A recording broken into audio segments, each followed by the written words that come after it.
Hey, everybody, and welcome to Cosmic Potato, the Super Fan Talk podcast. My name is Sean Ray, and I find it curious and satisfying that Halloween stores always pop up inside the corpse of dead businesses.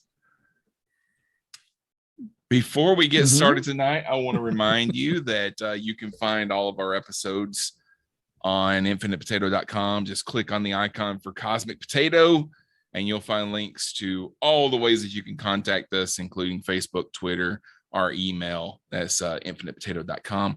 Tonight, I am joined by Mr. Scott Madison. How are you, sir? It's my favorite time of year where you can see the leaves change color from green to brown, and you can see the corners of dollar stores turn from swimwear to Halloween. Yeah. What sort of mask does Michael Myers wear in the original Halloween? A white painted James T. Kirk mask. It was a $2 William Shatner mask that they spray painted white. And Rick is here as well. How are you, sir? You remind me of the Babe. I forget what the next line is, or I would have kept it going.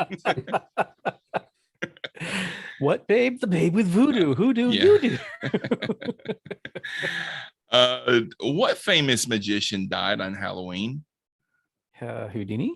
It was Harry Houdini. That's correct. And he did not die as a result of being punched when he wasn't ready for it. That's an urban myth. Yeah. Yeah, and the what did he die from? I can't remember. I don't know offhand. Because I've also heard that he drowned in a tank of water that he was trying to escape from and stuff like that. The story was, okay, one of his shticks that he did was that he would invite people to punch him in the stomach. He had, really worked on his abs, and he would invite people, he would like challenge people to try to knock him down by punching him in the gut. And if he was ready for it, he could take just about any punch. But this one like big ass football playing teenager came up and just sucker punched him when he wasn't ready for it. Yeah. And then the myth goes that he didn't realize that had ruptured his appendix, and then he went on and did the water chamber escape, and he succumbed to his ruptured appendix and died in the water chamber escape. I honestly don't know what actually killed him, but I do know that that's not a true story. Yeah. Okay. Well, tonight we're going to be starting our Halloween series, and for the next 3 episodes or so, assuming that nothing happens and we actually make 3 episodes between now and the 31st, our focus will be on movies and TV shows of the spooky variety. This week, we're going to be talking about some of our favorite movies and TV shows that were not necessarily scary enough to be considered horror. We're going to talk about our favorite family-friendly things to watch. But before we get into that, I watched a movie this afternoon, and I haven't made any notes about this because I just finished the movie a little while ago. But it was called Old, and it's the new film from M. Night Shyamalan. Have you guys heard of it or seen it? Heard of it. I haven't watched a Shyamalan movie in a long time. Yeah, I haven't seen many of them. And I didn't watch Old, but I watched the pitch meeting for Old, so I feel like I've seen it. The pitch meeting is accurate because it's not okay. So it's not a bad movie. It's an interesting concept. And I'm not gonna. Every Shyamalan movie has a twist. What a twist! This particular twist is you can see it coming. You know, kind of what is gonna happen before it happens. But the writing is just so terrible. These people say things that, like, they keep explaining who they are and what their job is and stuff, like over and over and over. Like, this guy's wife is having a seizure, and the doctor comes up, and of course the first thing he says is, "I'm a doctor," and he starts checking on her. The woman's having a seizure, and her husband says, "Yes, I'm a nurse. My name is Jerry." Like, why are you telling him your name? And Shyamalan And then when the seizure kind of starts to subside, the doctor gets up and he starts to walk off, and he said, and the guy looks at him and says, "My name's Jerry, by the way." Yeah, we got that, but it's that kind of stuff all the way through it. Every time they have a conversation, somebody they're explaining why they're saying something. There was one point where this woman is talking to a doctor, and she actually says in the conversation that has nothing to do with what her job is. She says, "I work as a curator at a museum. I'm telling you this so you won't think I'm hysterical." That kind of stuff. So it's just, but my experience with Shyamalan is a lot like my experience with Michael Crichton. When both of them are good, they're fantastic. Mhm. Like The Sixth Sense is genius. Yeah. I thought The Village was really good. I know a lot of people disagree with me on that, but I enjoyed The Village. But when they're not good, they're Mhm. awful, like Signs or Congo. Yeah. Or Sphere. It's just like when they hit it out of the park, but when they don't hit, it's a painful slog. Well, the whole premise of this movie is that they go to this resort, and from this resort they get taken to a private beach where there's maybe 3 other families there, and it's a private beach that there's a lot of rocks around it. The only way to get to it is through this canyon and stuff, and they're hanging out on the beach and everything, and they eventually realize that time is being advanced quickly in where they are, and the children are growing up, and it doesn't seem to affect the adults as quickly as it affects the kids, because they don't really start to look aged until towards the end of the movie. And also the children grow up really quick in the first 10 minutes that they're there, but then they don't get any older again for a long time because it's the same age. That's how people age, though. No, this is supposed to be like every 30 minutes is like a year. And when they're there for like 8 hours, and the girl still looks the same as she did, And I know it's because it's the same actress or whatever, but they're not really aging her up as quickly as they're saying things are supposed to be progressing. But wasn't Avatar or the Last Airbender Shyamalan? Am I remembering correctly? Yeah. And that was just a night. And I hadn't seen the TV show, and that movie was just awful. So I've never watched it because I never heard anybody say it was good. We went to see it because my wife was a big Avatar fan, and so we saw it. And the only thing I remember about it is that I was pleased to see Asif Manvi getting work. That was it. All right. So before we move into our topic, I thought it'd be fun to ask you guys a couple of Halloween related questions. So what are a couple of your favorite costumes that you remember wearing as a kid? I did my favorite thing I ever did, because like for years I did Shot Up Soldier. That was just my go-to as a kid. It's just take a t-shirt, put a bunch of holes in it, put blood all over myself, have a toy gun. But in 1989, 1990, after the Batman movie came out, I have a picture. It's like a Polaroid somewhere stuck in a book. I did a really spot on Joker outfit, and I don't know where that picture is, but like I managed to find a purple blazer at a thrift shop and a green shirt, and yeah, that was fun. No, wait. No, there's one better. Oh, I got to tell this story. Sorry. You guys know about the Noid? Oh, yeah. The Domino's thing. Yeah. The Domino's Noid. Okay. I successfully avoided him all the time. The year that the Noid was really the the big thing. I think it was probably like 86 or 87, something like that.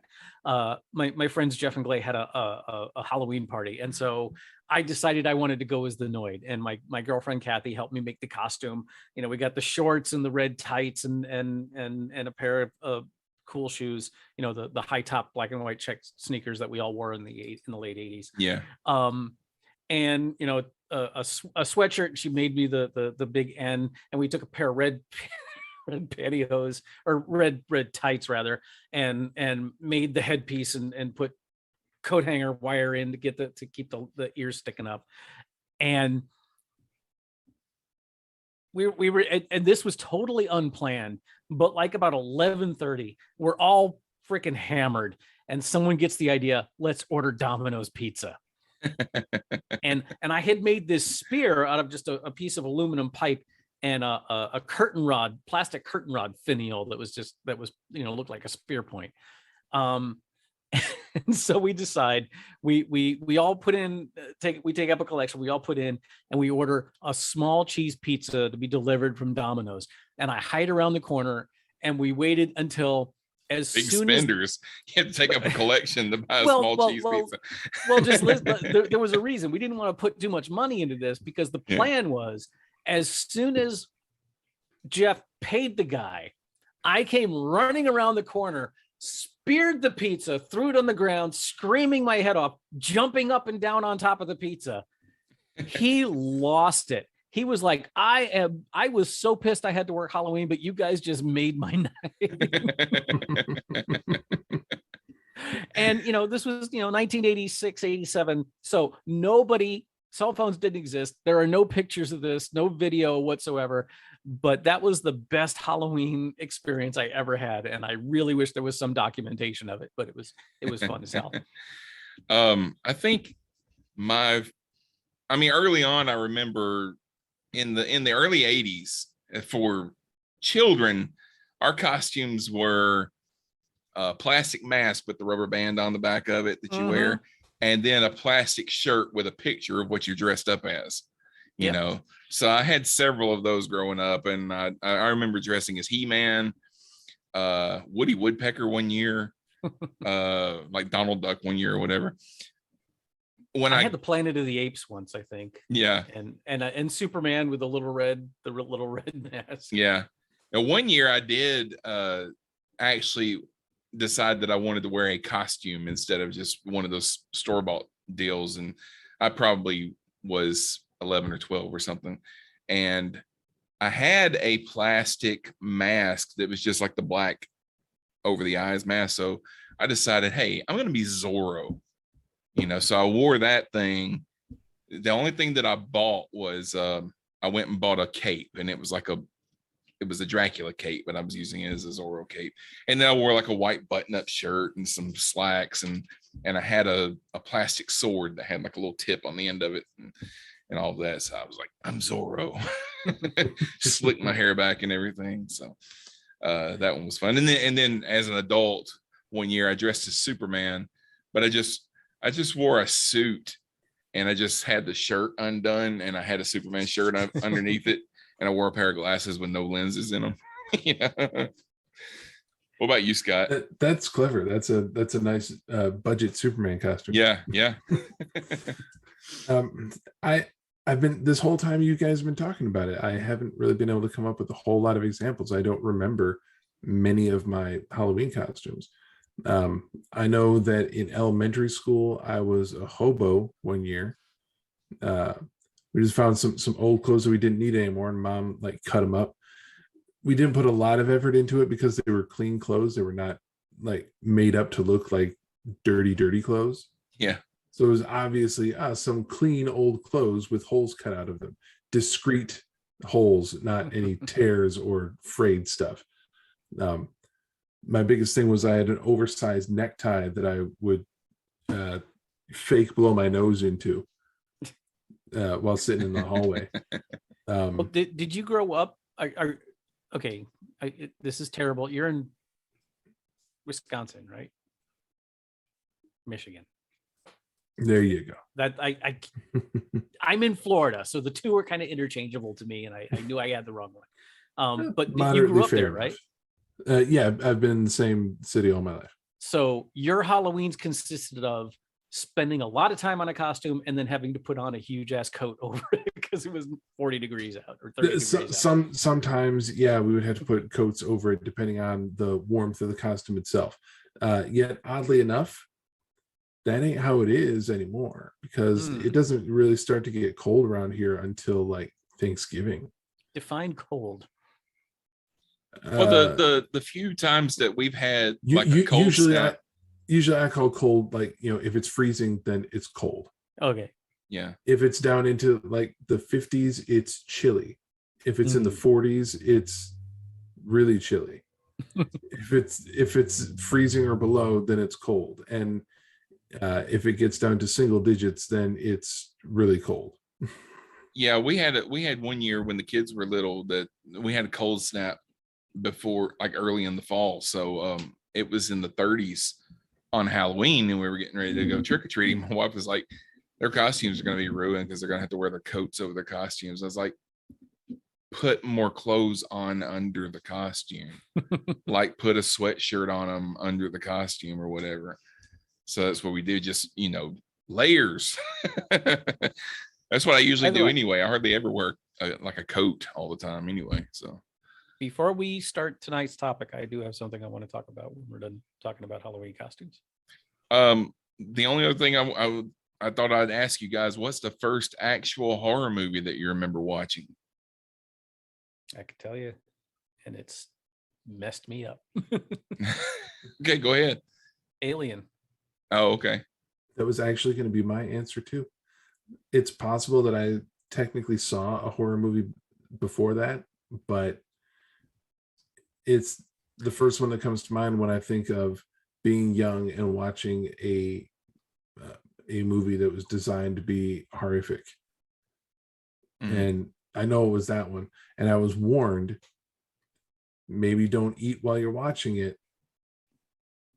So of course, being the young idiot kid that I was, I had spaghetti during the first chest burster scene. I was fine.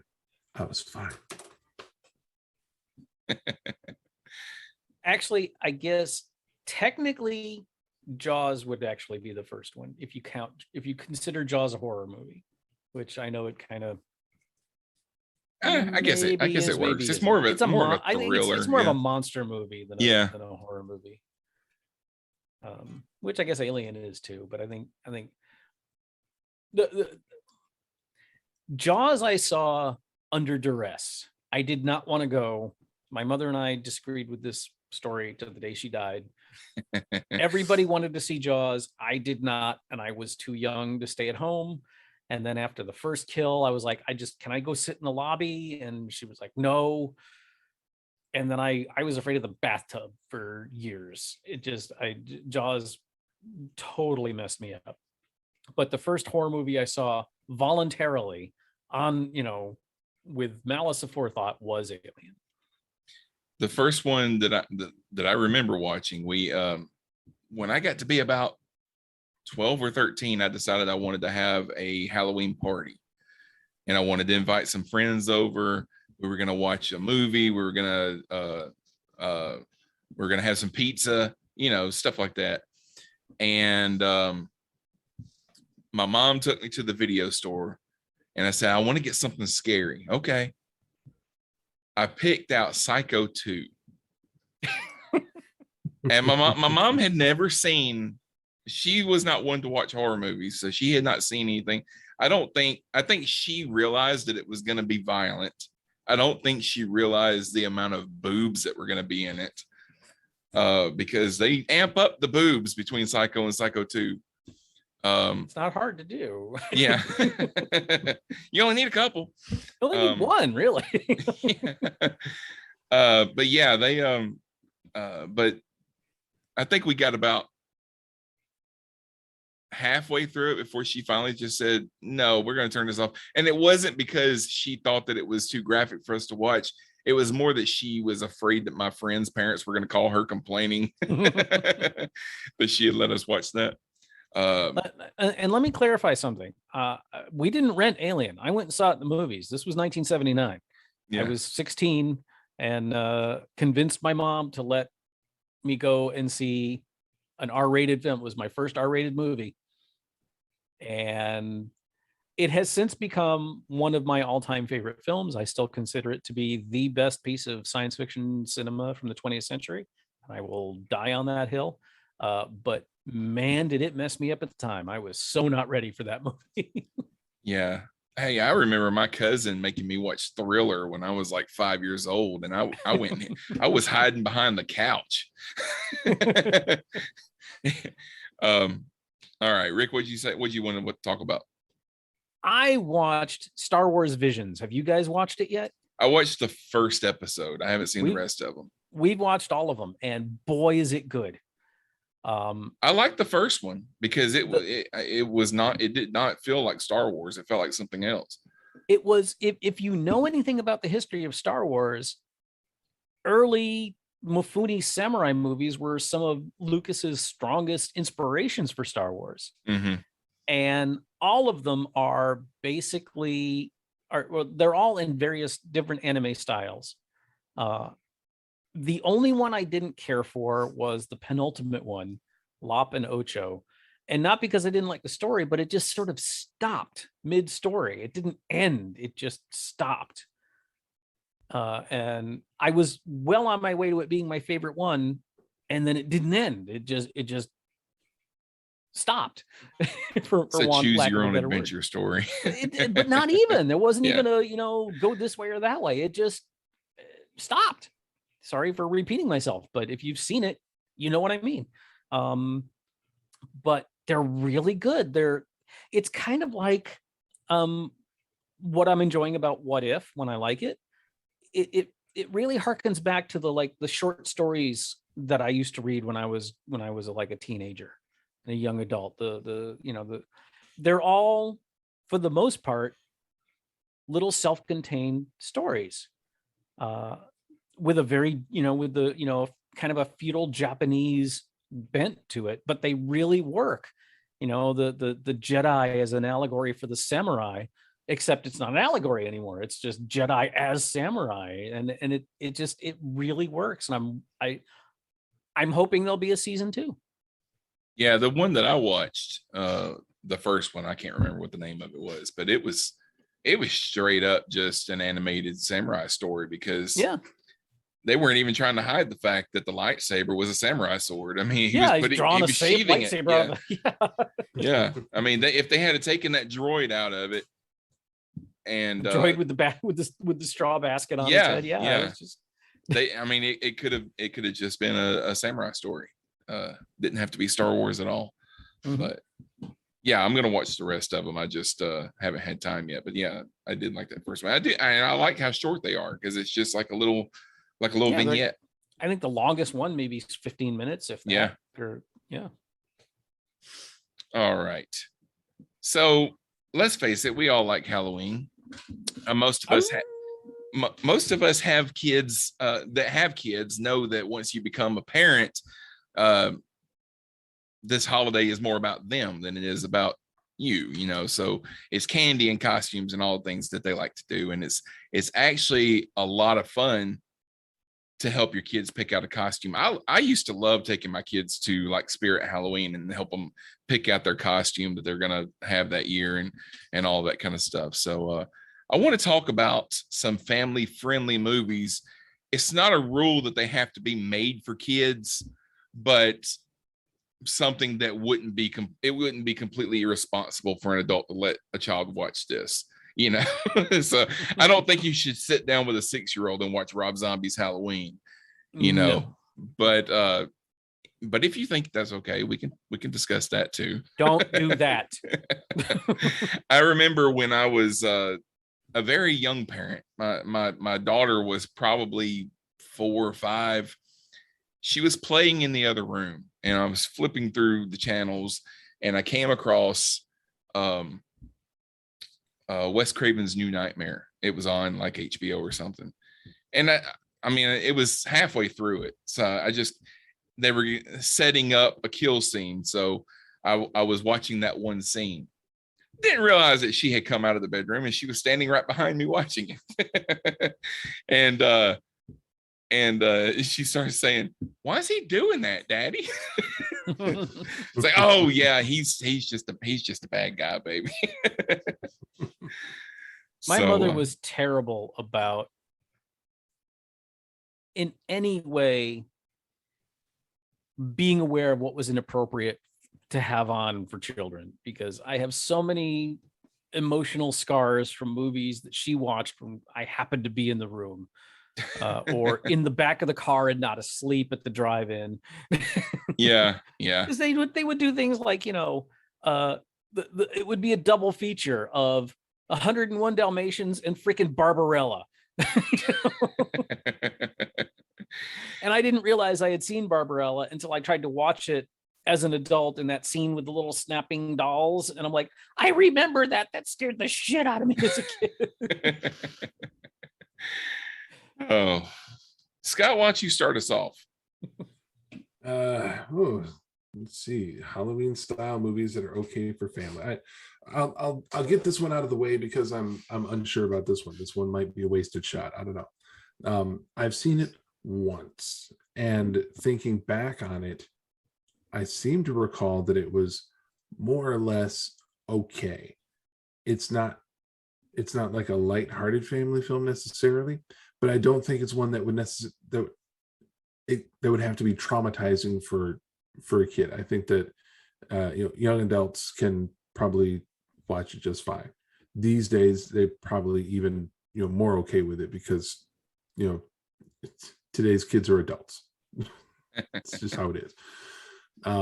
But I recall thinking that The Frighteners with Michael J. Fox, directed by Peter Jackson, was a not offensive, not too terrifying film that a fairly wide audience could probably enjoy. Did either of you guys see The Frighteners back in the day? remember it's a great seeing movie. it. I loved it. I think if your kids were teenagers, they'd be fine. I mean, 12 and up, probably.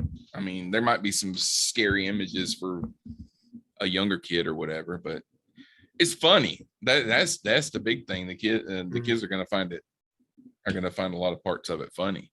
But yeah, I think back on it and I consider the fact that it's been over 20 years since I saw it the one time. And the humor is not what sticks out to me. It's the more, I guess, the more thriller type aspects of it. The scarier parts, I don't recall a lot of it being very gross, but there were points where it could get intense, let's say. we got the old cowboy looking ghost that basically starts humping a mummy. And he said something like, "I like it when they lay still like that," or something like that. See, I've again, like you, I've watched it once on video. I don't even, and it was by myself. It was long before I became a parent.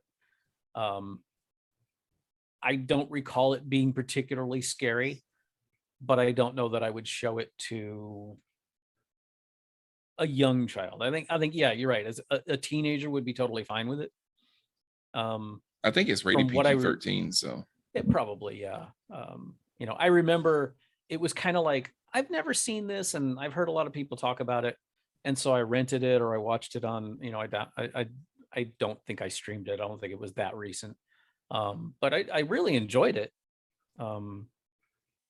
But I barely remember. All I really remember is the zombie cowboy dude and that I saw it. And I don't remember this in the wallpaper thing. And Gary Busey's son as the villain. I remember clearly that Jake Busey was the antagonist. Couldn't remember his name. Yeah. All right, Rick, what about you? Well, I was worried that I wasn't going to have much to add tonight because I love Halloween. Halloween has always been one of my favorite holidays pre-becoming a parent. My wife isn't particularly into Halloween. Neither of my kids are into scary movies. So, for like the past 20 years, Halloween has been, what do you want to dress up as this year, honey? We'd go out on the 30th and that would be it. The 30th? But what Halloween's on the 31st. I can never keep it straight. My mother's birthday was either the 30th or 31st of March. I couldn't tell you to this day which one it was. So numbers. I don't do numbers. I think I need to see a psychiatrist because I literally have a mental problem with numbers. Well, then you would enjoy how my mother says her birthday. What's that? If she doesn't really want to tell people her birthday, she says, my birthday is 1, 2, 3, 4, and 5, but not in that order. 1, 2, 3, 4, 5. Figure it out. But I did a Google search for family-friendly Halloween movies because the thing is, most of the movies that I think of with Halloween are very not family-friendly. Oh yeah. I imagine eventually we'll get to the scary stuff, and a lot of you will be very surprised given my squeamishness with horror movies. Some of the movies I absolutely love, but that's not our topic tonight. But there one that my daughter loves and has loved for several years, and even we had a great Halloween one year dressing up as a theme, was and is Ghostbusters. She loves the original Ghostbusters, and has to be 5 years ago. She wanted to be a Ghostbuster for Halloween, so we got her the Ghostbuster jumpsuit, and got the jumpsuit is just the generic jumpsuit with the Ghostbuster symbol. So Brock told me where to get her name, for the name tag.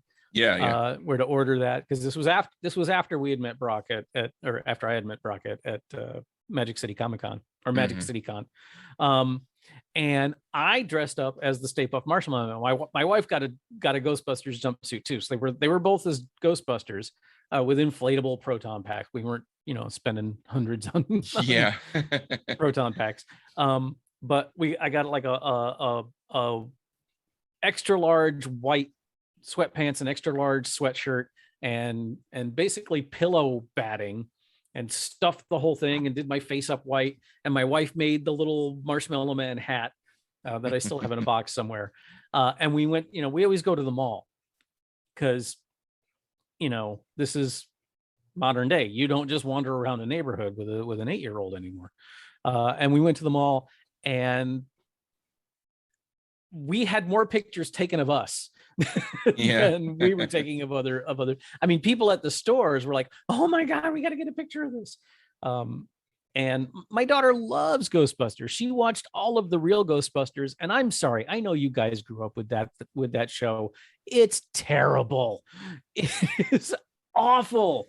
No, it's like a 45 record played at 33. It is so slow and so badly acted and so terribly written, but she loved it, so I didn't say a word. Hey, it ain't the other Ghostbusters cartoon based on the old TV series. Mm-hmm. The one with the gorilla and they shoot bubble gum at the ghosts and stuff like that. Yeah. No, this was the real Ghostbusters with Garfield as Venkman. Well, Lorenzo Music. First it was Lorenzo Music, and then he left and Dave Coulier took over as the voice of Venkman. But that being said, I have not subjected her to Ghostbusters 2. I only saw Ghostbusters 2 once, and it was okay. There's nothing wrong with like I'm looking around like someone's watching. It was the first time I ever dropped acid, and we went and saw Ghostbusters 2. And it was still barely watchable. I'm sorry. If you like that movie, God bless you, but I thought it was awful. There's nothing wrong with that movie. You hate everything though. So I hate everything. Yes, I do.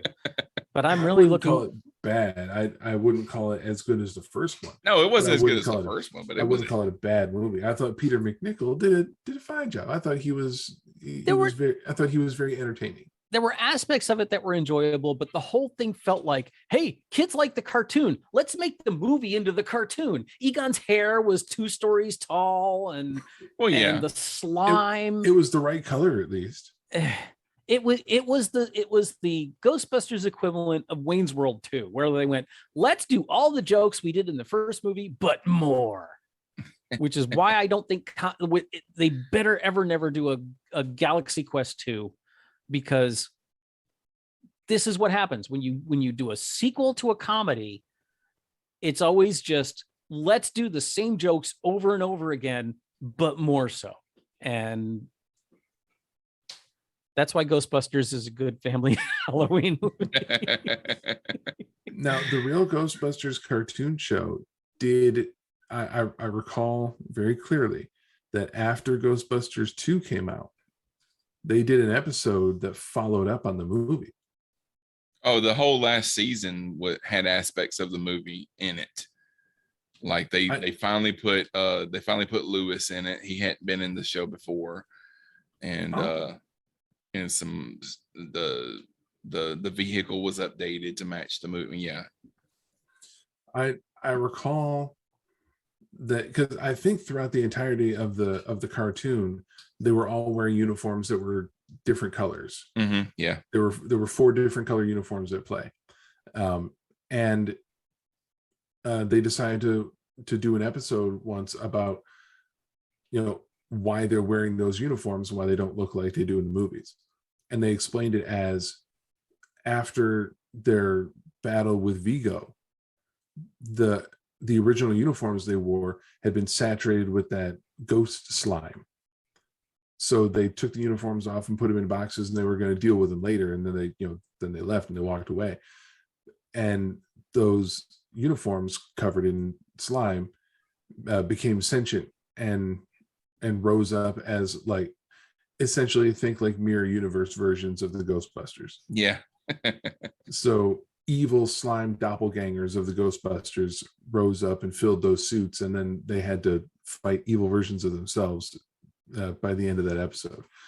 And I thought that was super clever, because they name dropped Vigo from the movie. Mm-hmm. And to me, that was the first time that I had seen or heard a direct connection between the cartoon and the movies. They released a comic book when Ghostbusters 2 came out. It used to be a big thing that they would release like a comic book version of a lot of movies that were aimed towards kids and stuff like that. And they had like the entire movie in comic book form, but in the cartoon versions. So it was like the real Ghostbusters versions of the characters playing out the movie. You know, I wish I still had that. All right. The first one on my list is Ernest Scared Stupid. I'm starting with one of my favorites because I was a big fan of Ernest when I was a kid. And I remember this movie came out in the theaters, but for some reason we didn't go see it in the theaters. I think it was just my parents were too busy to take me or something like that. But, and back then when a movie came out in the theater, it didn't immediately come out on video a couple months later, especially if it was a holiday movie. It would come out on video the next year, you know, so you had to wait until the next Halloween for Ernest Scared Stupid to come out on video. But there was often a good like 6 to 12 months between a movie hitting the theaters coming out on video. Mm-hmm. That ain't how it is anymore. But back when we were kids, that knowing something was out in the theaters and knowing that you weren't going to get a chance to go out and see it in the theaters, that wait was interminable. You freaking kids. We were lucky to get a movie on TV in 5 years after it was in the cinema. And we didn't have video. Goddamn. This was the last Ernest movie that was made with a studio backing it. So the contract with Touchstone ran out with this movie, and they didn't think that going forward these movies were going to make enough money, so they didn't make any more. Though that's why the Ernest movies that came out after Scared Stupid are all independent releases. And that's why they were all straight to video and stuff. This one came out in theaters. It was the last one that came out in theaters. I don't remember the timeline of any of the Ernest movies. So You had Ernest Goes to Camp, came out in the late 80s. And then Ernest Saves Christmas, Ernest Goes to Jail, and Ernest Scared Stupid. Those were all theatrical releases. And then straight to video after that was stuff like, I can't remember, like Ernest Goes to School, Ernest Goes to Africa, Ernest Rides Again, Ernest in the Army. I think there was like 10 of them altogether. I know Slam Dunk Ernest was one of them. Yeah, Slam Dunk Ernest. That was another one. For me, there's no beating Ernest Goes to Jail. Yeah, I love that one too. But I'd watch that shit tomorrow if someone wanted to. Hey, you want to watch Ernest Goes to Jail? So you're damn right I want to watch Ernest Goes to Jail. But this movie was, go ahead. There's a video out. I don't know if either of y'all have seen it. It's from, judging by the way Barney looks, very close to when he passed away. But it's from a news report about him and about how we all had no idea what an amazing actor he was. He was an incredibly accomplished Shakespearean actor. I think just happened to fall into this. I think within the past couple of weeks, I think we might have talked about this. But this isn't. There is the video of him doing a little bit of Hamlet. That's not what I'm talking about. Oh, okay. There's a news. It's I don't know if it's a news report or like a 2020 kind of article or something, where he's doing bits from The Importance of Being Earnest, and every now and then he'd throw in a little. He would throw in character. Know what I mean? Yeah. He did a skit. He did a skit. It's brilliant. On there was a show that the guys from The State on MTV did after The State went off the air. It was called Viva La Show or something like, I don't remember. Viva Variety with Viva Variety, yeah. And they had him come on. Tom Lennon was there. Michael Ian Black was on it. Yeah. And it was a scene from The Importance of Being Earnest, which I recognized immediately because I played Ernest once upon a time. And see, that is my all-time favorite play that I've never been involved in a production of. I love that show, and I've never had a chance to do it. I don't need to be in it. I just want to do The Importance of Being Earnest. And he's brilliant in this, but it's very clear that it's very close to the end of his life. He's very gaunt. Well, he was only 50 when he died, but he was a heavy smoker. Yeah. Lots of cancer and lots of alcohol. Yeah. But Ernest Scared Stupid was different. It had the same character that Jim Varney always played, but there was some parts of this that were actually pretty scary. There was a scene where a little girl finds a troll in her bed that I would put up against some scenes from some classic monster movies and stuff. And the troll turns kids into like little wooden dolls, and it's kind of creepy when that happens and stuff. So, but the whole premise of the movie, there's this troll named Trantor, and it attacked a village a couple of centuries ago. And this witch cast a spell on the troll and imprisoned it under a tree.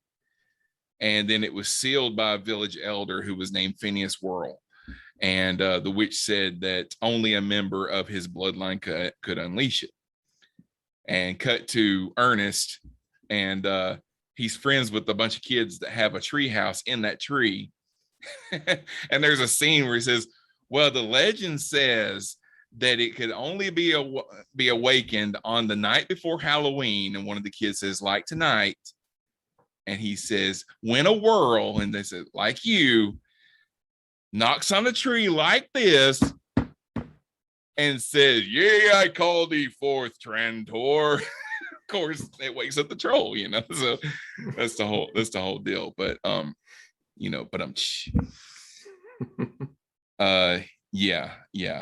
Ernest Scared Trantor is the capital planet of Isaac Asimov's Galactic Empire.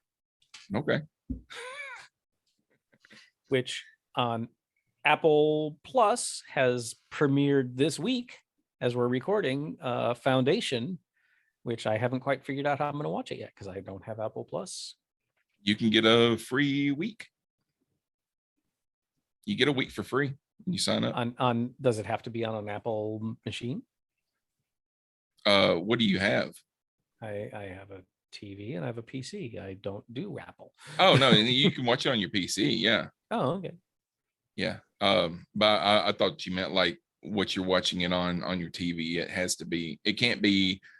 I don't think it has to be Apple TV. I You don't don't have think to it have has- an Apple TV. That's what I'm. I, That's, yeah, I It don't can't think be a Google device is what I'm saying. It can't be like a Chromecast is not going to work. The Apple app is not going to work on Chromecast because they're competitors. Will it work on? But it'll work Fire on Stick? your no, because that's it's Amazon. Amazon. Yeah. I can watch it on my computer. But Okay. yeah, it'll work on your computer. Okay. You know what I I'm going lo- to say as far as how to get it. Yeah, I know what so. you're gonna say. I know what you're not gonna say anyway. I mean, I loved the Foundation books. I'm very much looking forward to this series, but I'm also thoroughly resigned to the fact that it's going to have very little resemblance to the actual books, because just watching the trailers, it's like, wow, none of that stuff happened in the books. All right. Rick, what's the next one on your list?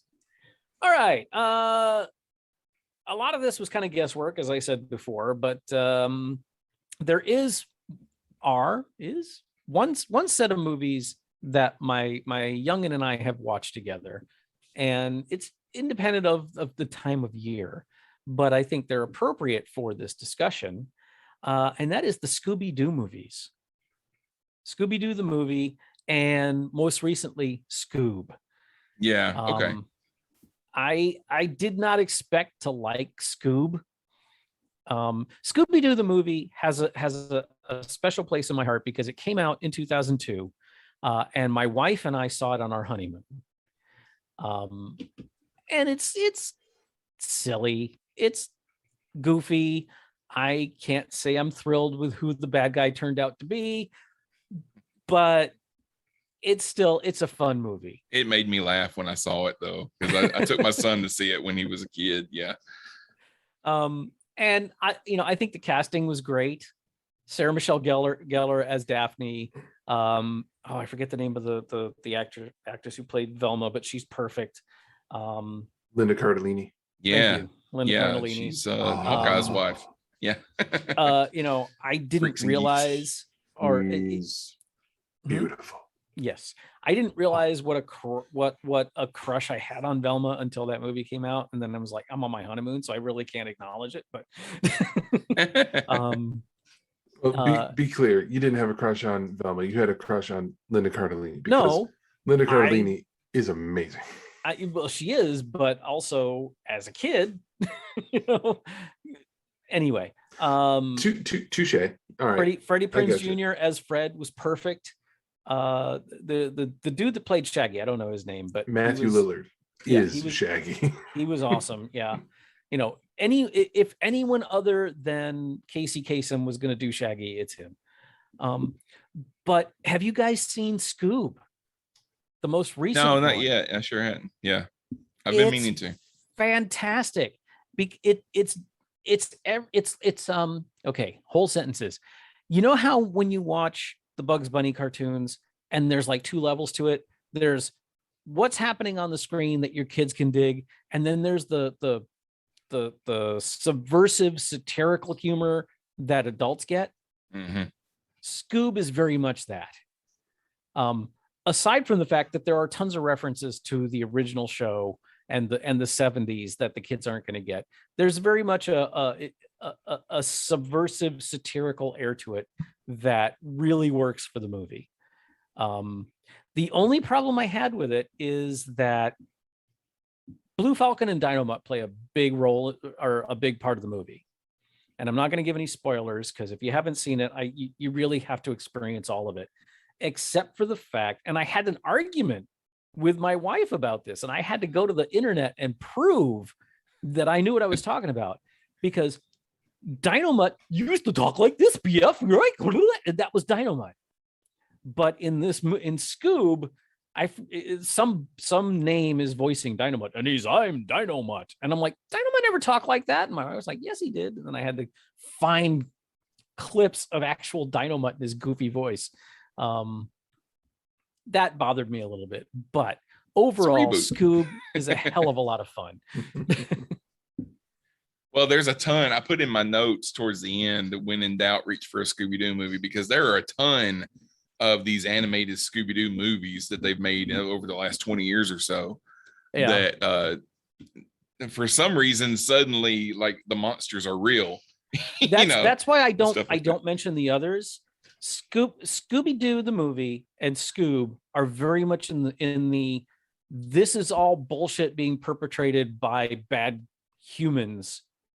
Well, mostly, except for who the bad guy turns out to be in Scooby-Doo the movie, but none of it turns out to be actually supernatural, which is one of the things I loved about Scooby-Doo, is that it was one of the earliest skeptical shows. It was all about critical thinking. It was like, you've got a ghost haunting your abandoned amusement park.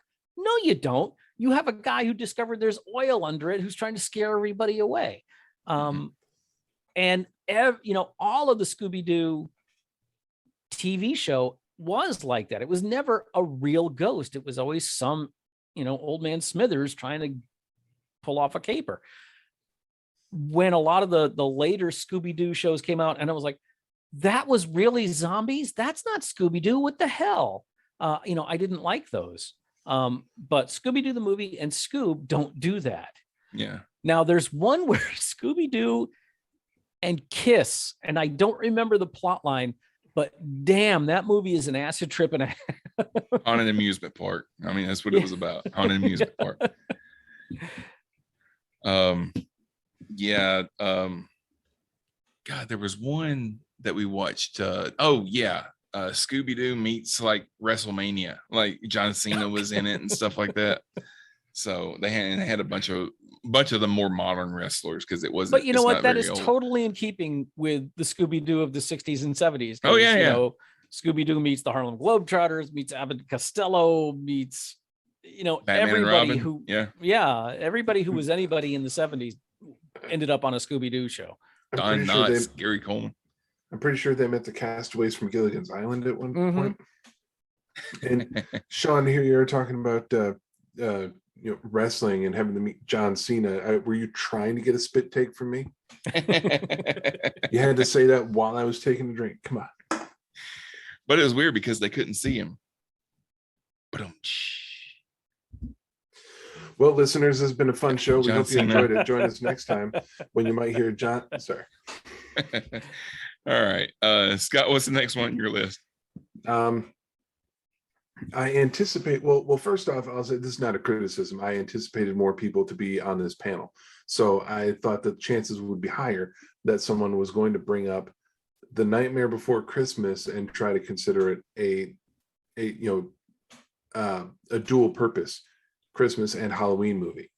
John has made that argument on the show before. He said it works as either a Halloween movie or a Christmas movie. Mm-hmm. I've never watched it all the way through because I think that visually it's a great movie, but I also think it's a really boring movie. Thank you. I was afraid that I was going to be the first one to say it. Y'all give me shit about hating everything. I don't like it. I don't hate it. I mean, like I said, visually, I think it's gorgeous. It's got some great stuff, but it's boring. It's a musical all the way through, and I get tired of it. I don't find the need to watch it every Christmas like some people do. I just, I don't need to go back and see it. I think a lot of the music is really interestingly done because Danny Elfman is very, very much a genius. I don't necessarily need to hear him sing, which you end up doing throughout the whole movie. Was he voiced Jack? Yeah. Chris Sarandon voiced Jack as the speaking actor. Excuse me. But Chris Sarandon did not sing. Danny Elfman did all of Jack's singing. Well, almost the whole movie is singing. Yeah. There's not a lot of speaking. I don't know what to tell you. But I don't need to go back and watch that movie over and over again. And I assumed that someone was going to cite that movie on this list. But when I think of that style, and I think of that, he was a producer. Excuse me. I think he came up with the story and he produced it. This would be Tim Burton. But when I try to think of something that's more fitting as a Halloween movie, Corpse Bride is really what comes to my mind first before Nightmare Before Christmas. I Yeah. think that Nightmare overshadows this movie quite a bit. Yeah, it's a Tim Burton story, Tim Burton aesthetic, Tim Burton produced. What's the director's name? I think it might be Selick. I think it might be Henry Selick. Is someone looking it up? I'm looking up right now because All right, I've never good. seen it. You haven't seen Corpse Bride? I think it personally. I think it's really good. I've seen it once when my kids were smaller. I don't remember a whole lot about it, but I do know along those same lines. I don't know if you've ever seen Coraline. That movie is creepy as Yeah, Coraline's kind of creepy, especially with the button-eyed people and all that kind of stuff. Yeah. Corpse Bride was directed by Mike Johnson and Tim Burton. Oh, okay. So I thought it was the same director as Nightmare Before Christmas, but I was incorrect. But yet you can see a lot of Tim Burton's DNA in it. Like for the design of the dog. I can't remember the name of the dog in Corpse Bride, but the dog bears resemblances to Frankenweenie, which is one of Tim Burton's like early films. A short film. They eventually adapted it into a full-length film, which I didn't bother to watch because why? Yeah. But everything, all the characters and their pale skin and their sunken eyes and just a creepy look throughout, very Tim Burton. Also very Tim Burton, the fact that Johnny Depp voices the main character. And Helena Bonham Carter voices the Corpse Bride. Johnny Depp. Yeah, Johnny Depp had I don't know. There's a thing about Tim Burton and Johnny Depp. They hooked up a lot for a while there. Have you ever heard the theory that the Corpse Bride is a prequel to Nightmare Before Christmas? What happened? You guys are frozen. Are you there? You're back. You're back. Okay. No, you guys froze. No, you you froze. Have you ever heard the theory that the Corpse Bride is a prequel to Nightmare Before Christmas? No. I think I've heard a mention of it, but I recall zero details of the theory. Well, it's just that the male lead from the Corpse Bride, when he dies, he becomes Jack Skellington. I will say this. I'm looking through the voice cast trying to figure out who played the dog, and it doesn't say. But something I didn't know is Jane Horrocks has 2 roles in the movie, and I absolutely adore her. You don't know who she is. She was Bubble in AbFab. And also she did an incredible movie called Tiny Voice or Little Voices. She's an amazing actor. She was also in an episode of Red Dwarf. If you don't know who Jane Horrocks is, you really owe it to yourself to find out. She's incredible. The next one on my list. She voiced Black Widow and Mrs. Plum, if that helps. The next one on my list is Monster House from 2006. So saw the ads, never saw the movie. This is a movie that I had every reason to hate because of the way that I saw it, because my wife won tickets to a special preview of the film a few days before it was released. And surprisingly, so did about 1,000 other people, because this theater was elbow to elbow. Every seat had somebody sitting in it. And I generally do not enjoy that.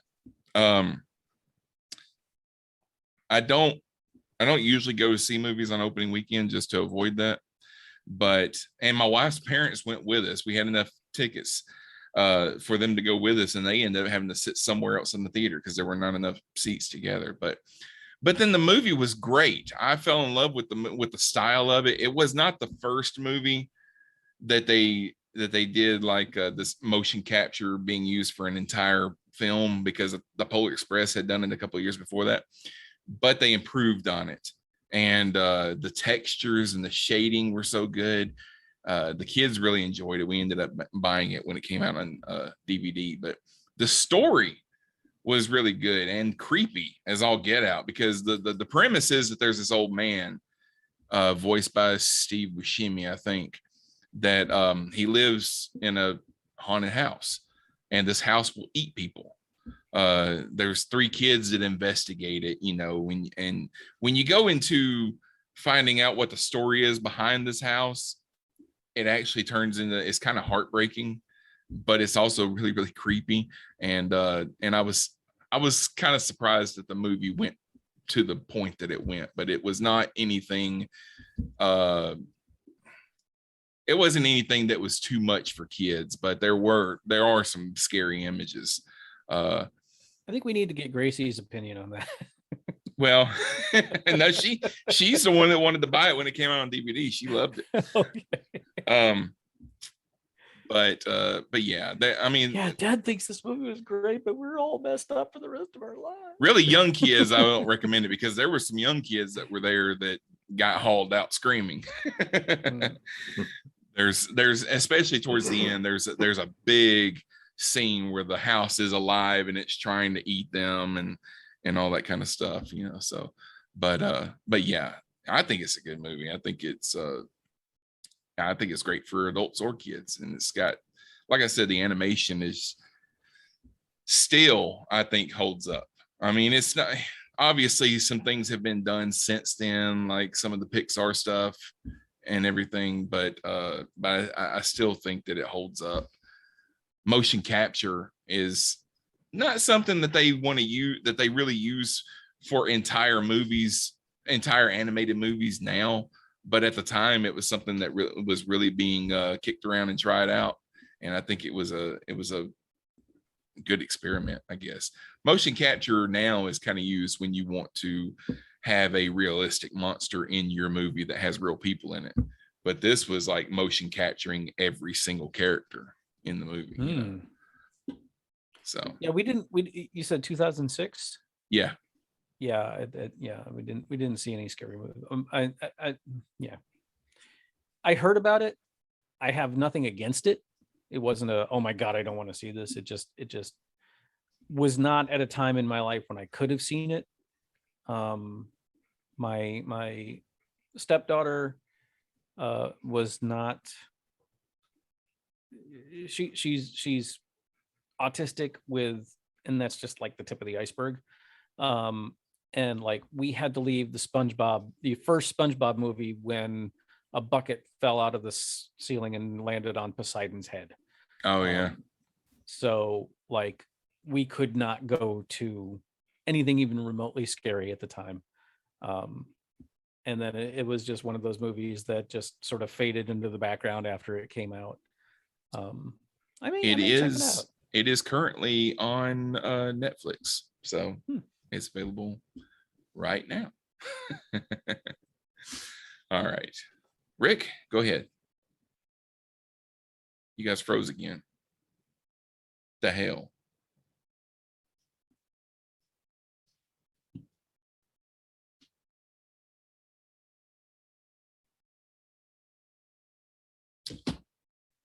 Waiting for it to catch up.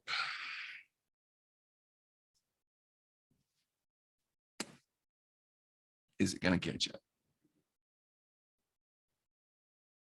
I think this would be such an endeavor when I started. There you are. You're there back. You are. Okay. You guys finally and just to prove it, I've been moving this whole time. You didn't see my sarcastic Vulcan salute? I do what I want. You guys just stop moving. You're like, oh. I was doing this the whole time. Rick, and I was doing Vulcan salutes, and it was you weren't moving. I was doing this. Okay. Okay.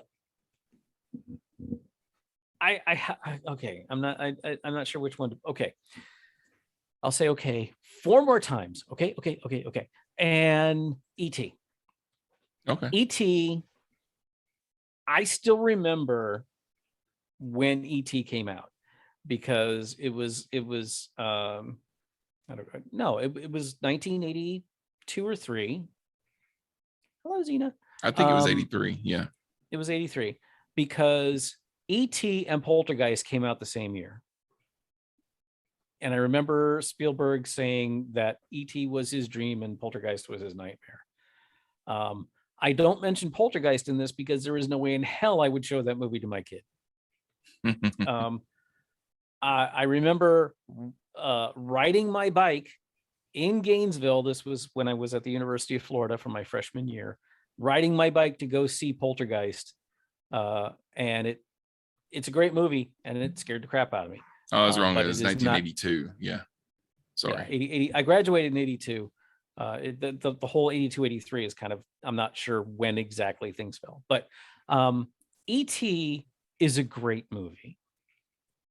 And E.T. is a movie I would happily show to my child, and I have tried on numerous occasions, but she's not interested.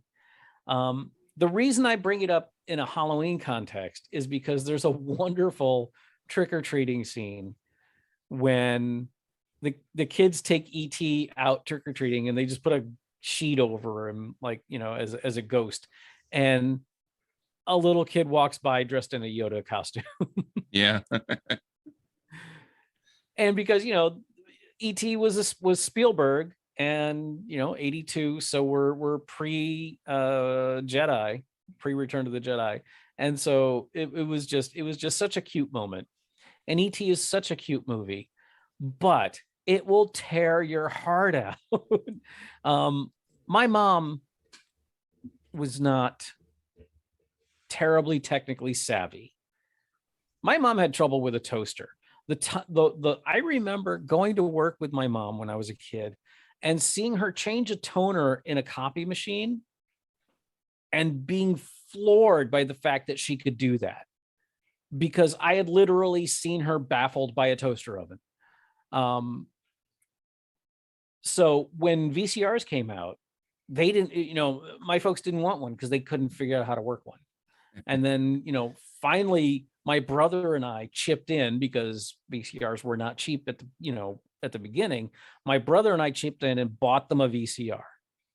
And we got them a bunch of videos that they never watched. You know, my stepdad was a huge James Bond fan. We got him a ton of James Bond movies that the day they, you know, when we were cleaning out their house, when they both, after they had both passed away, they were still in the freaking cellophane. You just, you know, but one year for her birthday, and, you know, this was back when movies cost like $60-$70 to buy on video. Mm-hmm. And my mom wanted to see E.T. And I couldn't afford to buy the movie. So, but I had 2 VCRs. And if I don't know if you guys ever did the, you know, hooking one VCR to another to do the equivalent of what Scott does digitally. Yeah. You know, Did that too. I rented ET and I dubbed it off. And I still remember I was recording it in my bedroom and I, you know, watched, you know, the opening credits to make sure it was working. And then I turned it off. And then I came back when I thought it should be done. And I turned it on and it was right at the scene where we thought ET was dead. And I started freaking bawling. I wasn't even watching the movie. I just started crying. Because there's that whole section of the movie where you think ET is dead. And Elliot is just, I'm getting choked up just thinking about it. It is such a great movie, but it will tear your heart out. And it has a wonderfully happy ending. If you don't, I'm not spoiling anything on a, you know, 25-year-old movie, but, you know, it has a happy ending. So it is totally cool to show it to your kids as long as they can That get would be through. a 39-year-old movie. Oh, okay. Fuck. Oh, that hurts. Anyway, I think it's a wonderful Halloween movie. The whole Halloween scene is wonderful. I think it still holds up as some of the best practical visual effects ever. I don't even mind that Spielberg went back and digitally changed the guns to walkie-talkies. I don't care. That doesn't change the movie. Well, you know what's funny is that George Lucas canonized those ET aliens into Star Wars. Yep. So ET seeing a Yoda costume has a whole different context. It does, yeah. Oh, you guys know about Yoda? All right, Scott, what about you? You got another one? I'm kind of surprised that this one hasn't come up already, but and again, more themed around Christmas, but even less of a Christmas movie than Nightmare Before Christmas. I think I know where you're going. What do you think? Gremlins. Exactly right. 100% correct. Gremlins. It always comes up in the is this a Christmas movie or not? No, it's not. It's not a Christmas movie. Definitely more of a Halloween / horror movie than Gremlins. I mean, Gremlins 2 is what I'm trying to say. Yeah. Finish the title, Scott. Gremlins 2, definitely a comedy. Definitely far sillier, yes. Yeah. Which I think is fine. I think Joe Dante can do, whatever he wants under those circumstances. If you make Gremlins into what it was, you make Gremlins 2 how you want to make it. But the first one. Did you see Gremlins 2 in the movies? In the theaters, no, I did not. Oh, okay. Because that whole scene where you kind of have to be in the theater to appreciate it. Where the film breaks. They replaced it with something else for the home video. Yeah. Yeah, in the theater it was John Wayne, and on video it was Hulk Hogan. Yeah. Okay. Because when we saw it in the movies, it looked like the film broke, and then you see the Gremlins. Yeah, that's still there on video, but on video it's Hulk Hogan that stands up and tells them to stop and put the movie back on. I don't think they did like a film strip or a film reel going off track and getting hung up and burning. I think they made it more of a like VHS distortion and a tracking problem, and then it went to snow, and then the Hulkster comes out and starts browbeating the Gremlins for doing that and telling them to put the movie back on. It that kind of thing had been done before, but with Gremlins 2, they did it really well, and I bought it for a second, and then when you started seeing the shadows of the Gremlins, like, all right. Yeah. I just very, very clever. But the first movie, it can be quite unsettling. It's far grimmer than you ever expected it to be. Yeah. And not overtly like terrifying as far as the scares that it puts in there, but it'll get your blood pumping closer to the end of the movie. They killed people like hypodermics and microwaves. Oh yeah, I think the kills in the middle of the movie are scarier than towards the end. Towards the end, it kind of turns cartoonish because it's almost like it turns into like a Tom and Jerry cartoon towards the end, where they're just chasing each other around in the department store. But in the middle, when they're chasing after the mom, and then the doctor is getting it in the professor at the school's getting it and all that kind of stuff. The gremlin pulls the doctor's arm into the cage and starts shouting, and then you just see him dead with needles in him. Yeah. And then mom beheads a gremlin, and then the gremlin in the microwave, that was the one that everyone took away after the movie. That's the one that's the image that they lived with after they left, was microwave gremlin. Putting a gremlin in the juicer, whoa. See, I don't know that I would show that to, I mean, if your kids are teenagers, maybe. I don't know that Gremlins really would count as family friendly, though. We watched it at school. They put it on for us. That explains school. A lot.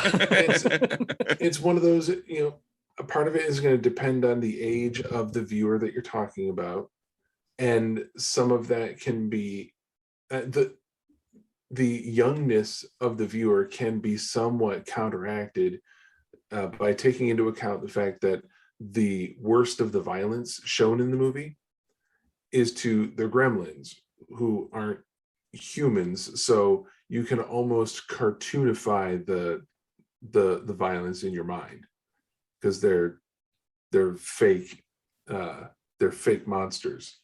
So I will say that I showed it to Gracie it's gonna when have she a was about different 10 and impact. she's still mad at me. She Yeah, said she I had think bad dreams. older kids would enjoy it. I think, you know, I would certainly not show this to my daughter right now. She would not. Right. Yeah. She would not dig it. And then You you can have to skip- explain the whole speech about the dad getting stuck in the chimney and Yeah. So go ahead and skip to Gremlins 2 first, and then you can go back and show her the first one in a couple of years when she's a little older. Now there was a cartoon, wasn't there? A Gremlins cartoon? Not that I recall. I don't think so. Now there was tons and tons of toys.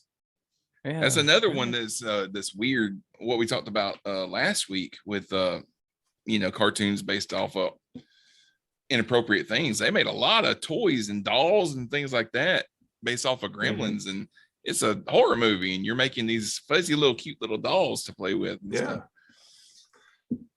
And but before we jump off the topic of Gremlins, since we have mentioned Gremlins 2, I will just recommend to you guys and to everyone listening,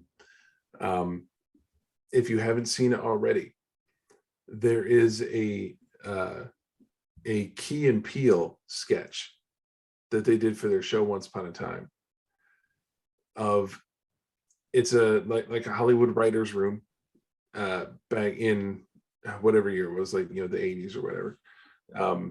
Big long table, bunch of people sitting around it, and the guy at the head of the table says, "All right, guys, I want to thank you all for coming together on this. As you know, we are writing the script for Gremlins 2. This is essentially a movie that writes itself. We'll pay respect to the original. We'll hit the same story beats and make the same jokes. It'll be like printing money." And this is Keegan that's playing that exec as he's given that speech, and then Jordan Peele shows up in the background. Imagine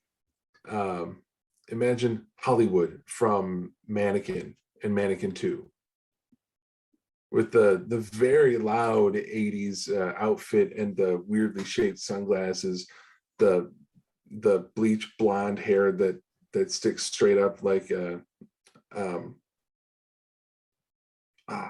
white guy from Kid and Play. I can't remember who was who, but with that blonde hair sticking straight up. And he comes in as a sequel doctor for Hollywood, where he just comes in and he it's his job to punch up and fix sequels and make them better, make them pop. He ends up going around the table and having every writer at the table just volunteer an idea for a themed Gremlin. And everyone gives a ridiculous idea for what Gremlin they want to add into the movie. By the end of it, he says, "I love them all. They're all going to be in the movie. This is going to be great. I got to go, y'all. I got to find a way to put cowboys in Back to the Future 3. Bye." And the executive at the table turns around and says, "Well, obviously none of those will be in the actual movie."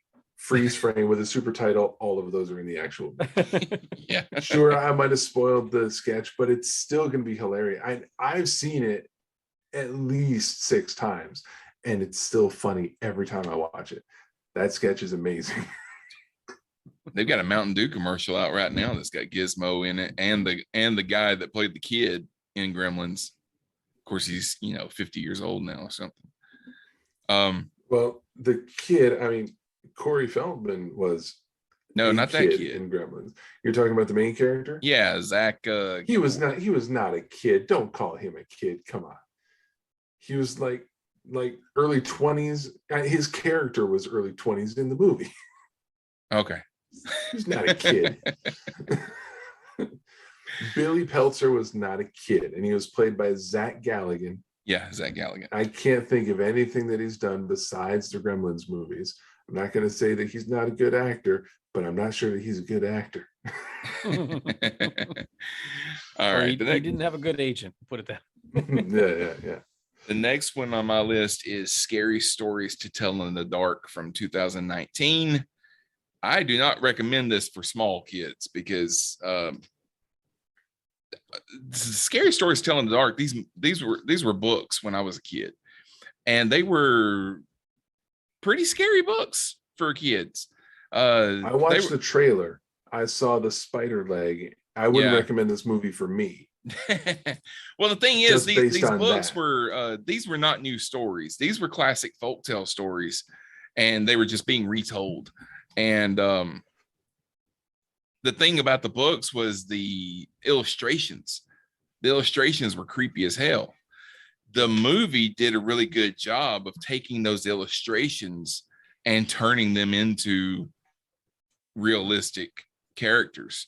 And but the way the movie did it was it had a book that would write itself, and as you read the story, something is happening to one of the kids. It's almost like they took the Scary Stories to Tell in the Dark, which is a book of a bunch of short stories, and they tried to turn it into like a final girl type, not a slasher movie, but along the same lines, where one by one something keeps happening to the kids in this group, and they're getting pulled into the book is what it is, and they're getting absorbed by the characters in these stories.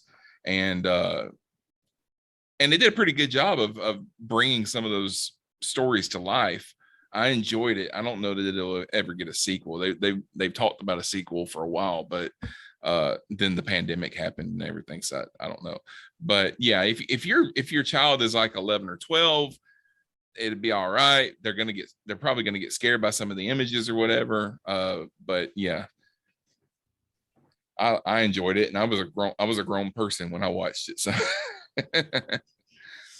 never heard of it. I'm not surprised. It's not, I mean, it's marketed towards not kids, but young adults or whatever.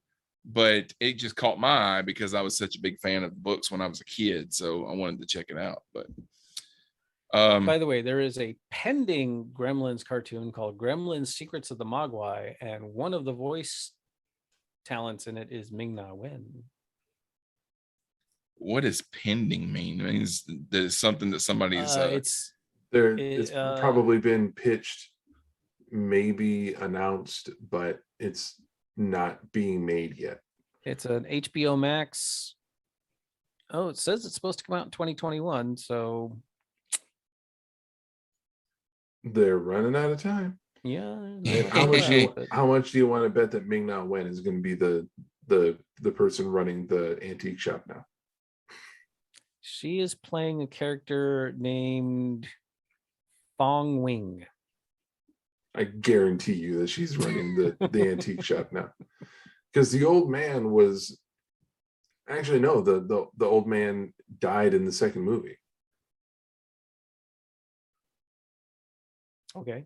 Yeah, so he's not running the shop anymore. So yeah, she's going to be running the store. Oh yeah, that says that this is going to air on Cartoon Network as part of their Acme Night block. They've already renewed it for a second season, and the first one hasn't even been released yet. So, okay, I just love anything Ming-Na does. So, yeah, Ming-Na Wen as Fong Wing. It's got the entire. So this is about the Wing family. So this is because there's like 4 characters whose last name are Wing in this. Okay. All right, let's go around one more time. Rick, what's your last one? Okay. Probably one of my favorite family friendly, and with an asterisk, because I know Virginia would disagree. If you've heard her review of this. I can't believe I can't. What was the name of their movie show? Wait, You've Never Seen. You've never seen. Yeah, Wait, You've Never Seen. Yeah. I'm sorry, Virginia. I'm bordering on early onset Alzheimer's. Beetlejuice. Beetlejuice is when I mentioned earlier that I had a Halloween party where we watched Psycho 2, the backup movie that we rented was Beetlejuice. because my mom was like, in Beetlejuice case we have is- to turn this one off, we're gonna watch this one. I love Beetlejuice not only because it's just a fun movie, and I adore everybody in the movie. Michael Keaton, Alec Baldwin, Gina Davis, Winona Ryder. Oh God, oh Jesus, I hate it. She was on Catherine O'Hara. Catherine O'Hara. Thank you. The dude that was Don't say Jeffrey Jones. Yeah, let's leave No. him out of it. Yeah, let's leave him out of this. Wait, what? I'm not denying he was in the movie, because he was in the movie, but Why don't we like him anymore? Because of child pornography. What? Yeah, this is ages ago. The guy that was the father. Yeah. Okay, I missed that. Fuck. Damn it. Yep. The guy from what was it? Was he in Ferris Bueller? Yeah, Ferris Yeah, Bueller's he was Day Off. Yeah. Okay. Yeah, Oh, Jesus. that's him. All right. Well, Yeah, he is. Anyway. He has become persona non grata. I'm As trying a to pull result. his name up, but it's my computer's acting kind of weird. I didn't know that. Damn it. I hate it when you've got one actor who ruins so many people's good. Well, work I mean, because you they're could still, awesome. I mean, you could still like the movie. I mean, it's not, you know, I go back and watch stuff that has Kevin Spacey in it, but I'm not going to go and watch anything that he makes from now Yeah. on. In 2003, he pleaded no contest to a charge of soliciting a minor to pose for nude photographs and had subsequent arrests for failing to update his sex offender status. So yeah, it's God damn been it. 18 years. Well, I missed that one. Yeah. But anyway, Beetlejuice is a very fun movie. Yeah, I don't want to talk about it anymore now. So next. No, all right, there's- let's forget Beetlejuice and talk about Labyrinth. There are no pedophiles in Labyrinth, as far as I can tell. Yeah, as far as we know. Labyrinth. Jennifer Connelly, David Bowie, Jim Henson's Muppet Workshop, all over the place. Wonderful, fun movie. One of my wife's favorites, one of my favorites. I think it still holds up because there are no, or if there are, you know, there may be a matte painting here or there, but for the most part, there are no CG or special visual effects. It's all Muppets. Mhm. And it works beautifully. You know, there are a few musical numbers because David Bowie's in it. They don't necessarily fit in with the movie. They kind of feel a little out of place, but it's David Bowie, so what the hell? Yeah.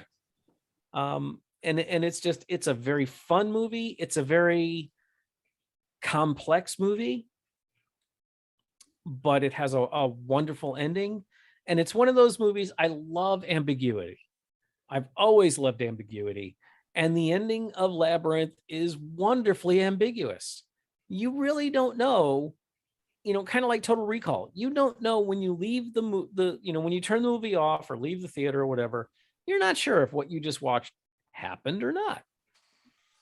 Because you could make an argument for either way. You know, did all of this just happen, or was Jennifer Connelly's character asleep the whole time? It's, you know, around the same time Legend came out with Tim Curry and Mia Sara and Tom Cruise, and they're like night and day. Labyrinth is a wonderful, cohesive, fantastic, if surreal adventure. Legend is just a hot mess with famous people who you know, with some incredible makeup effects. And I think Labyrinth is a joy to watch. Legend is a chore. You can just Okay. skip ahead to any scene that has Tim Curry in it because he's Yeah, always amazing. except that that movie messed him up for life because he played Darkness and he was in this amazing outfit, but those horns were real steer horns. That whole headpiece he was wearing weighed so much it messed up his back for the rest of his life. I had no idea. Yeah, it actually damaged his neck and back. It was so heavy. Excuse me. I forget who directed Legend. I want to say it was a named director, but I don't know forget. offhand, but Labyrinth is, a lot of people love the Dark Crystal. I don't. I find the Dark Crystal tedious as hell. It's visually amazing, but I think the story is just boring.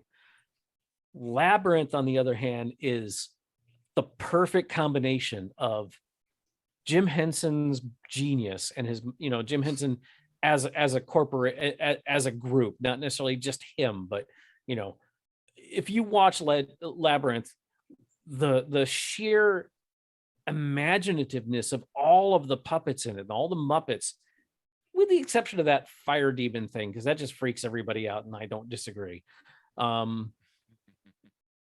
It's brilliant, and it's so well done. The Dark Crystal, I totally get what they were going for. It was the first and only all Muppet movie that was, not the Muppet movie. But I've never been able to sit through the entirety of the Dark Crystal without fidgeting and pausing it a dozen times. On the other hand, my wife loves the Dark Crystal. My daughter has never been able to get through it. So I think Labyrinth is a brilliant movie. There's a couple other films that fall into that same category. But I think Labyrinth is the acme of what you can do mixing live action and Muppetry, if that's a word. Yeah. I wasn't crazy about Labyrinth. You're wrong. Jim Henson could do some great stuff other than Muppets because he used to have that Jim Henson story time or storyteller or whatever that came on in the 90s that was just like a 30-minute story where Jim Henson would create these creatures and stuff, and I used to love that. But I watched Labyrinth to be on Virginia's podcast a couple of years ago, and I wasn't crazy about it. But you're entitled to be wrong every now and then. All right, you Scott, hate everything. Yeah. No, I'm the one that loves everything.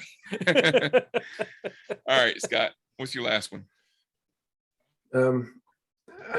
I'm worried about creating a trend, but I guess this just shows that in his earlier days, he was good at making, scary or semi-scary movies. And he was less apt to make a shitty movie as he is these days. This is Tim Burton once again. I think Edward Scissorhands is a fine Halloween movie. It's not overly scary. It's the quieter side of horror. It's got the gothic feel with the flashback scenes and the general aesthetic of Edward, the notion of a guy with scissors for hands.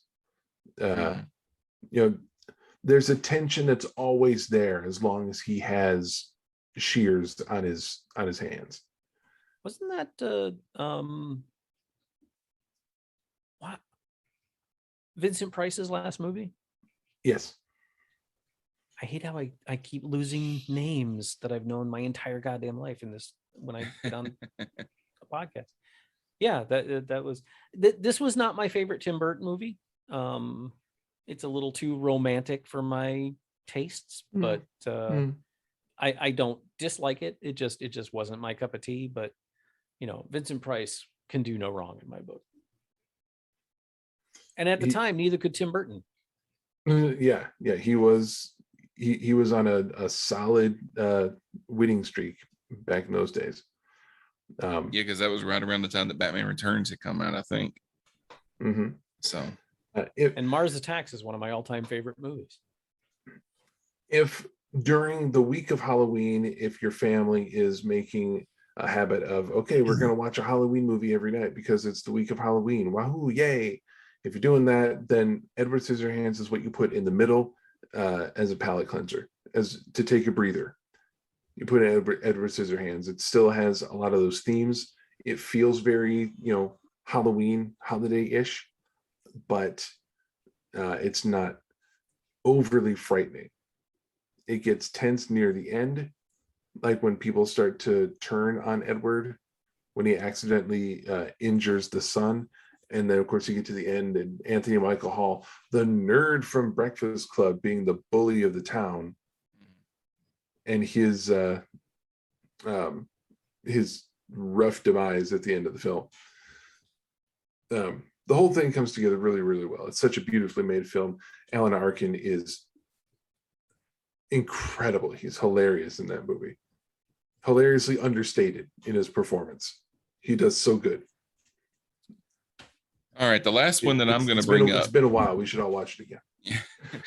The last one that I'm going to bring up is, it's not really a Halloween themed movie, but it's Coco from 2017, and I thought this movie was really good. It was heartbreaking. It was hilarious. It's already 4 years old. Yeah, it's been out for a while. And my wife and I watched this. We didn't need our kids were grown, so we watched this by ourselves and loved it. And it's centered around Day of the Dead, so it's not really a Halloween movie, but it has afterlife and it has ghosts and skeletons and all that in it. So I think it's a good pick. I recommend it to families.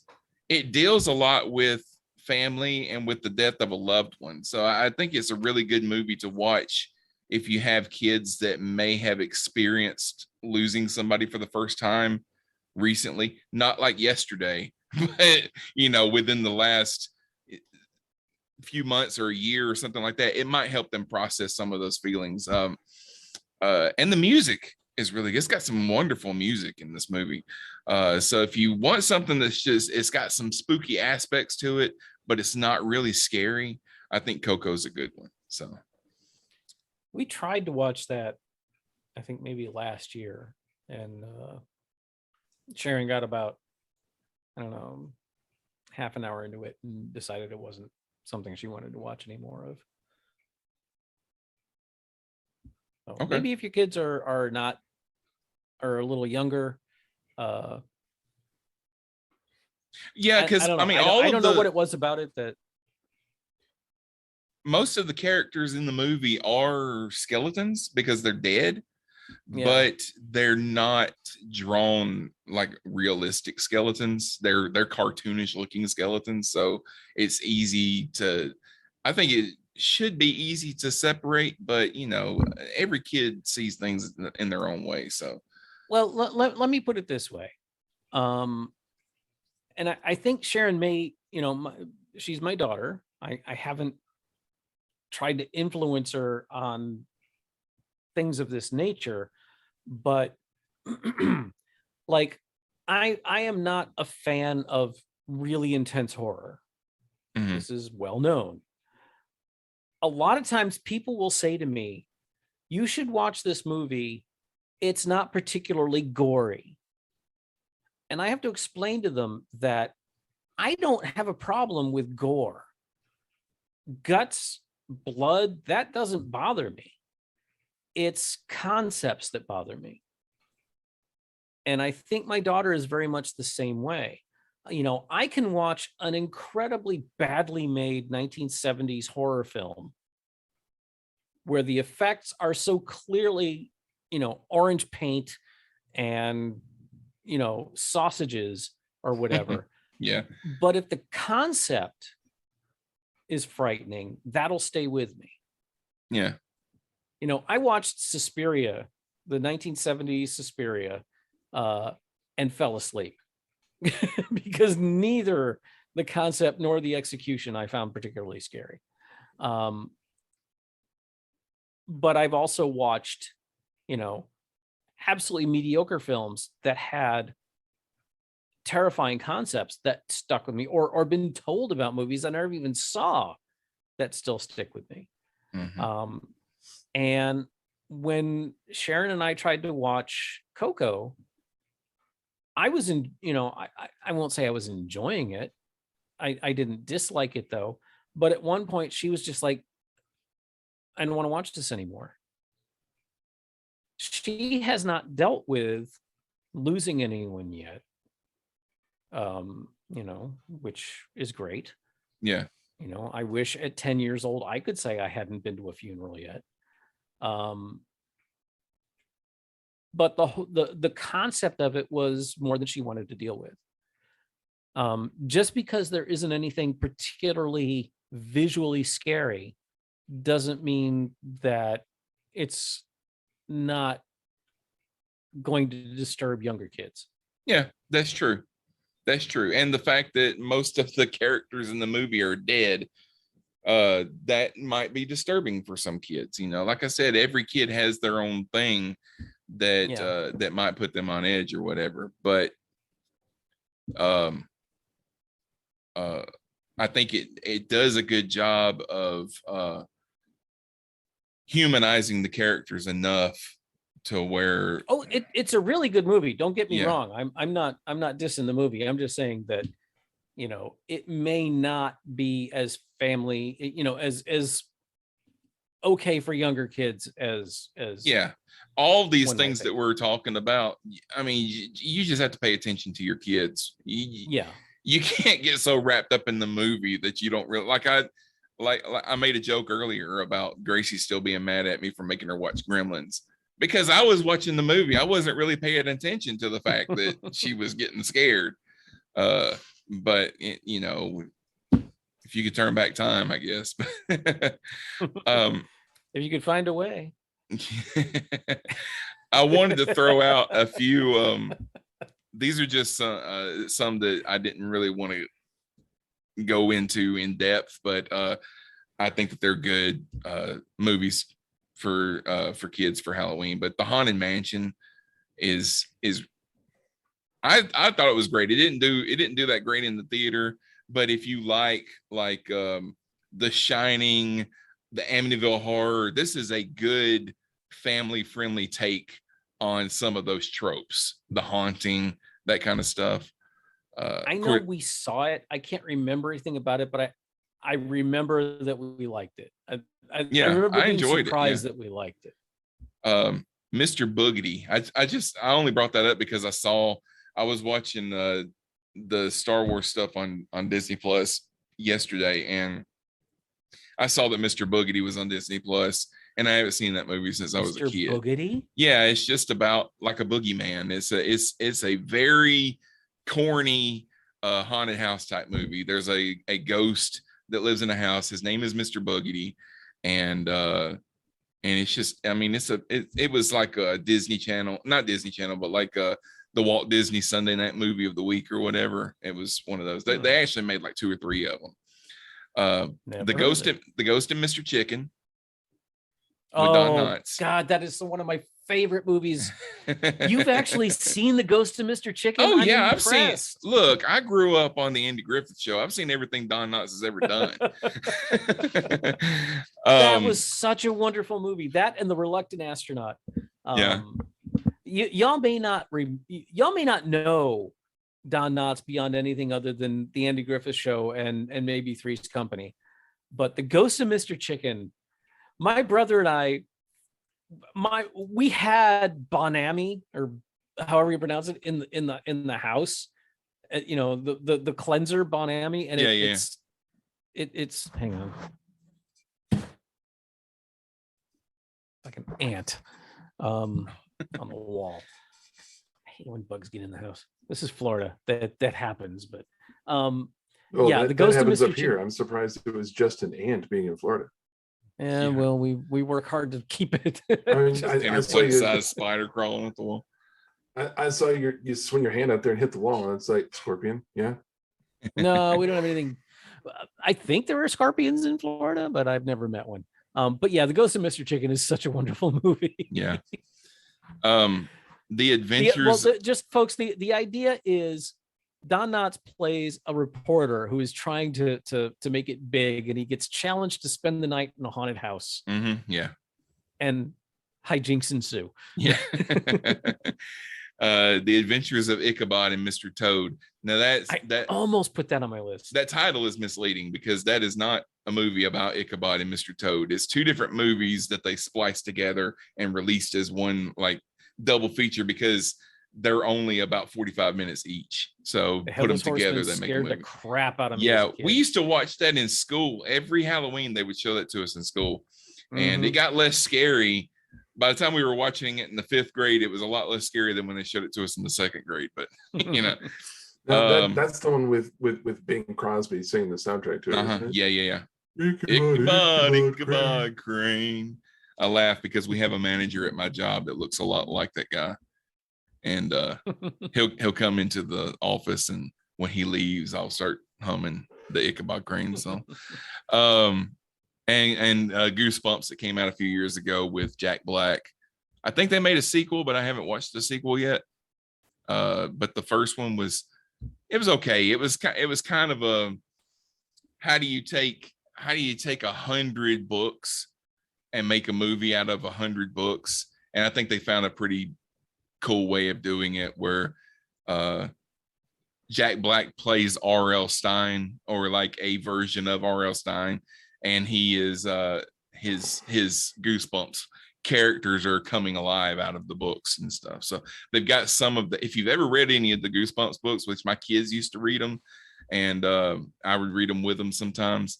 Some of those books can actually be kind of creepy, but if you've ever read any of those books, there's like that ventriloquist doll that is in the movie. That thing is creepy in the books.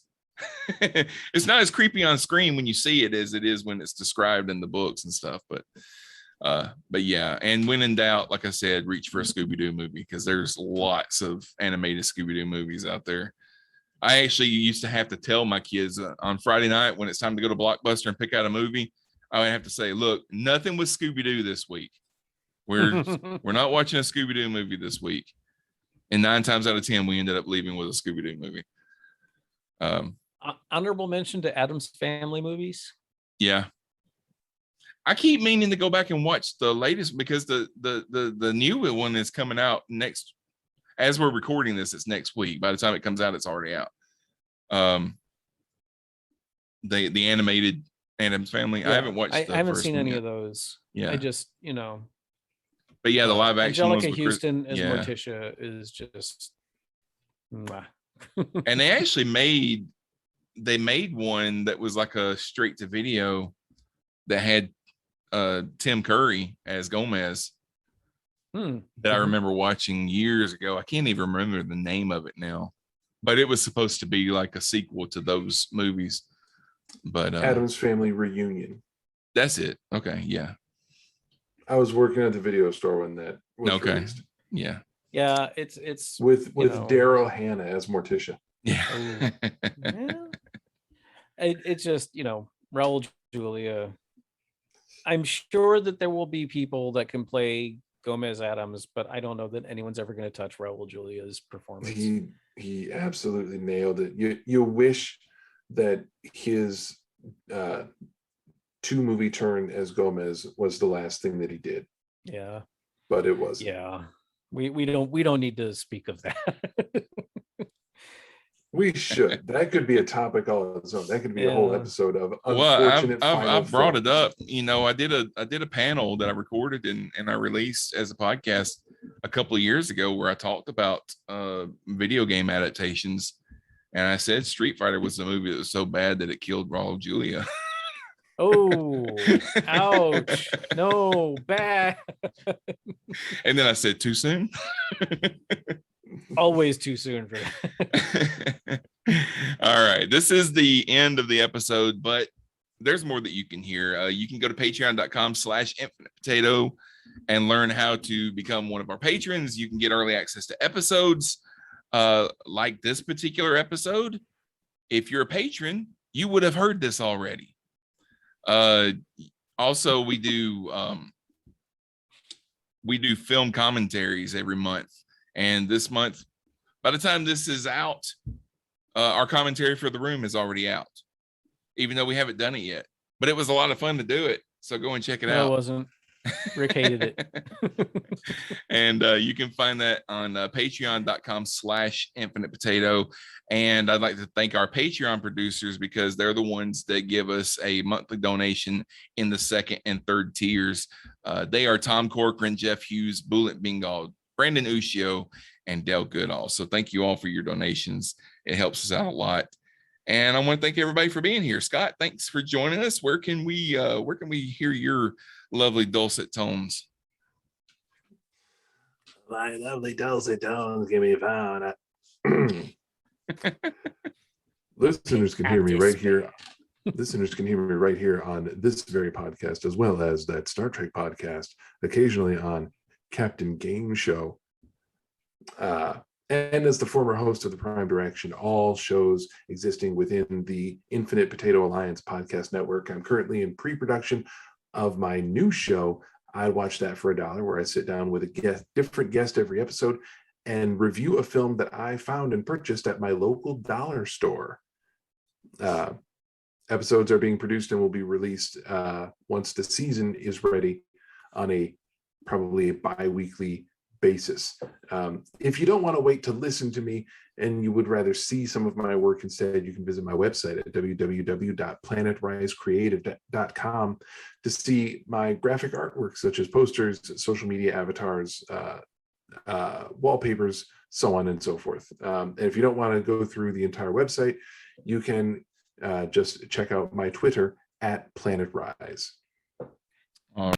Well, you can find me on Starbase 66 or Open the Iris, or theoretically on the Prime Direction when I ever get off my ass and actually get that one underway, or Cosmic Potato, or that Star Trek podcast, or occasionally on Captain Game Show, or no more wars. That's it.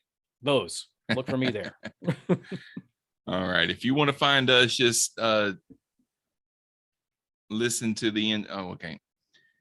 If you want to find us and just listen to the end of the show, and we'll let you know how you can contact us.